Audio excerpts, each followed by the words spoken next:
Buckle up, buttercups. Today we will be discussing the tall whites. Their true name is the Illojim. You know them as the Elohim. The Illojim were one of the chief architects in our creation, and much of our DNA is borrowed from them. They have been meddling in our affairs for thousands of years, and these pasty white lanky bastards have recently returned. The tall whites are from the star system Alderbaran in the Taurus constellation. Their homeworld is a warm, dry planet that is perpetually bathed in twilight, with less extreme gravity than Earth. As such, they evolved to be taller and with larger eyes and thinner bones. They have decent night vision and live for upwards of 800 years. They despise the cold, and because of their albino complexion, they are heliophobic. Direct sunlight causes them physical pain. The tall whites are incredibly secretive, as they don't want humanity realizing they have been shepherding us from the very beginning. We only know about the location of their homeworld through whistleblowers like Charles Hall and the inner Earth inhabitant known as Lacerta, whose people, the Lacertilians, had to kick their ass 5,000 years ago and drive them off the planet. The Lacertilians have a holiday to commemorate their victory. It's like D-Day for the lizard people, I swear to God. The tall whites are not altruistic and only engage in activity if it benefits them in some way. It would appear their actions are sanctioned by the other extraterrestrials, and they are utilized for their skills in genetic manipulation, similar to their evil counterparts, the alien Greys, who, ironically, resemble an aborted fetus. The Watchers were likely tall whites, and our progenitor, Noah, may have been a tall white hybrid. According to the inner Earth inhabitant Lacerta, the tall whites arrived on Earth approximately 1.5 million years ago and abducted some 15,000 hominids. They returned 200 years later with the first generation of modern humans. This process was repeated 7 times over the next 1.5 million years. The tall whites were responsible for destroying the previous civilizations, if they were not developing to their liking. The pyramid builders were not us, but rather version 5. Version 6 were likely the children of Adam and Eve, and included Methuselah, Enoch, and all pre-flood inhabitants. This makes sense when you consider the fact these people lived nearly 1,000 years, and recent archaeological data suggests Noah and the pre-flood inhabitants were much larger than us. It would be more fitting to call us the children of Noah, even though we do share some lineage with Adam and Eve. There is evidence to support Lacerta's claim.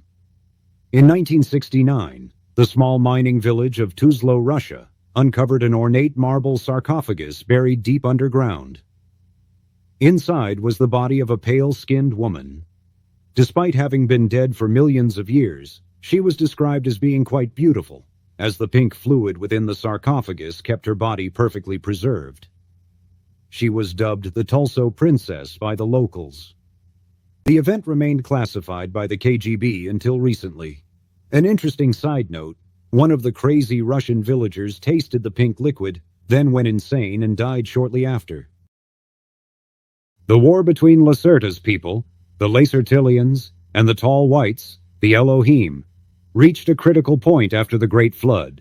The Watchers, A.K.A. the tall white scientists, put in charge of monitoring the human experiment, had zero-dick control. They started behaving like drunken sailors on shore leave, and came to Earth to mate with the native women and set up their own fiefdoms.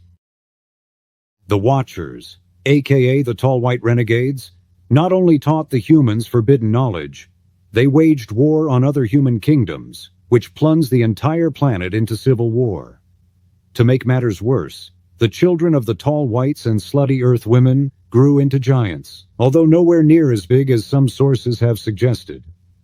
The giants were likely between 15 to 18 feet. If our DNA was modeled after the tall whites, then interbreeding between our two species could have occurred, much in the same way a lion and a tiger can produce a ligon. This same process could have also given rise to the giants. And, like the ligon, these fat bastards would have had serious eating disorders. Again, this makes sense when compared to the non-canonical texts and their description of the giants devouring everything in sight.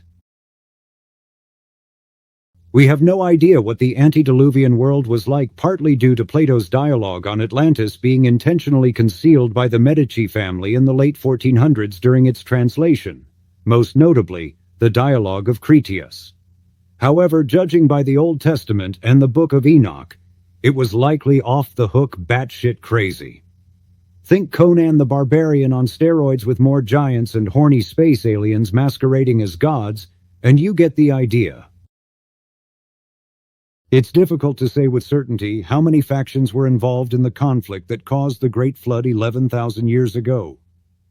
All we do know is that advanced tech was used, and shit went sideways. Some say Atlantis activated an earthquake machine that caused a rapid expansion of the Earth's crust. This caused earthquakes, volcanic eruptions, and melting of the ice sheath. Either way, the planet was dramatically altered. The mid-Atlantic ridge was likely caused by this event. 5,000 years later, the tall whites returned to Earth to continue their experiments on the humans. As expected, the Lacertilians were not happy about the incidents leading up to the Great Flood, which caused them to lose control of the surface, along with 2 of their surface kingdoms. The Lacertilians told them to take a hike, to which the tall whites responded with, "Kiss our chalky white ass." Then, another fight broke out. The Lacertilians, who were already a spacefaring civilization at this point, was not as technologically advanced as the tall whites, but the tall whites decided to run away anyway. And being the sore losers that they are, the tall whites manipulated Israel and his children into doing their dirty work. They also waged a covert propaganda campaign to link the Lacertilian reptile people with Satan, to make sure that the Lacertilians would not be able to interfere with their plans in the future. The Old Testament, or Tanakh, is essentially a propaganda piece created by the tall whites to implement control. They chose Israel and the 12 tribes to be their mascots because they were direct bloodline descendants of Noah, who, according to the Book of Enoch, resembled the tall white Elohim. But don't worry, Christians, because Jesus is real and he's a stand-up dude.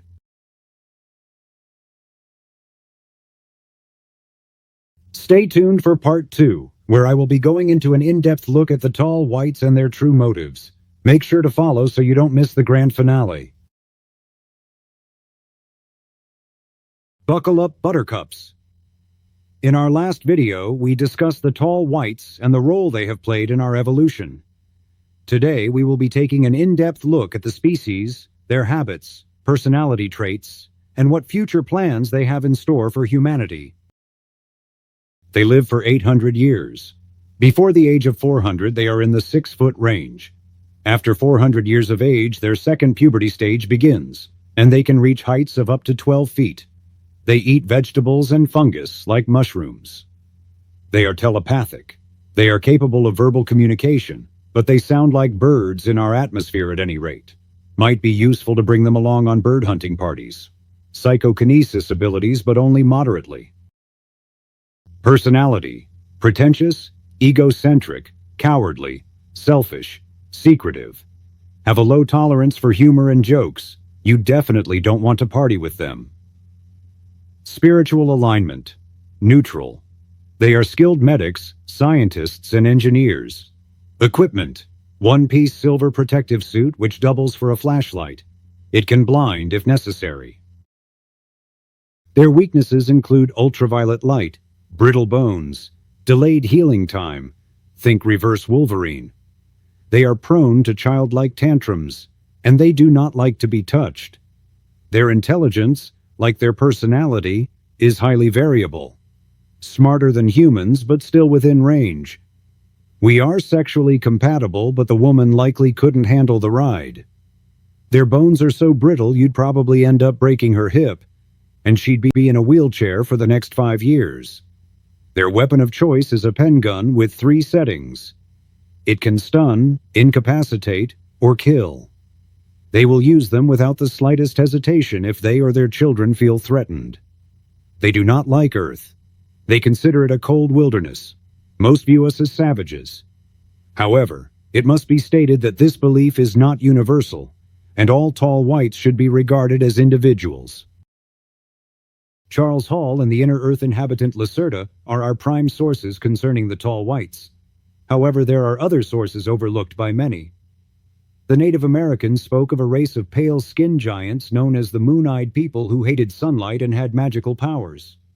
They were described as cowardly by the Native Americans who eventually had enough of their pretentious bullshit. The tribes united to evict them thousands of years ago, along with their giant children. It is unclear what the tall whites or the rest of the intergalactic community want with us. Earth is a testing ground. That much is clear. And Earth seems to be a nature preserve where other aliens to deposit creatures from their own homeworld. This explains things like the Cambrian explosion and the extreme diversity of plants and animals on the planet. Earth also seems to have every conceivable biome from Arctic tundra to sandy deserts. Look at this. Y'all seen this? Do y'all see that? Hold on, let me slow it down for y'all. Check this out. Remember, they said these people will start showing themselves. Do you guys see that? Bro. And that's not a filter neither. Because as soon as she seen this, like she tried to hide her face. Y'all see that? It's literally like Blade, bro. Are you kidding me? Bro. Bro, look at her hands. Look at her hands when it comes out the jacket pocket, y'all. Look at, again, she tries to hide her face. They literally are amongst us. Look at that, huh? Bro. You can find the tall whites about 100 miles northwest of Las Vegas, Nevada. There are a series of deep underground tunnels paid for by the U.S. taxpayer that lead to an underground city below Vegas. On occasion, the military brings the tall whites to the underground elevators that lead up into the casinos, so the tall whites can play poker and have a good time. The tall white ships only come around during a full moon because that's the safest time to negate gravitational eddies. Their scout ships are tic-tac shaped, but their mothership, which stays in orbit, is shaped like a rod. The Desert National Wildlife Range has underground elevators that lead to the surface where they come up at night. Interesting note, whenever you see federally controlled land, that always means they are hiding something. You can find this with literally every national park in the United States. The motives of the tall whites are still unclear, but I doubt they've been manipulating our genetics for millions of years just to score some sunscreen lotion. Earth may be a testing ground to create spiritual warriors.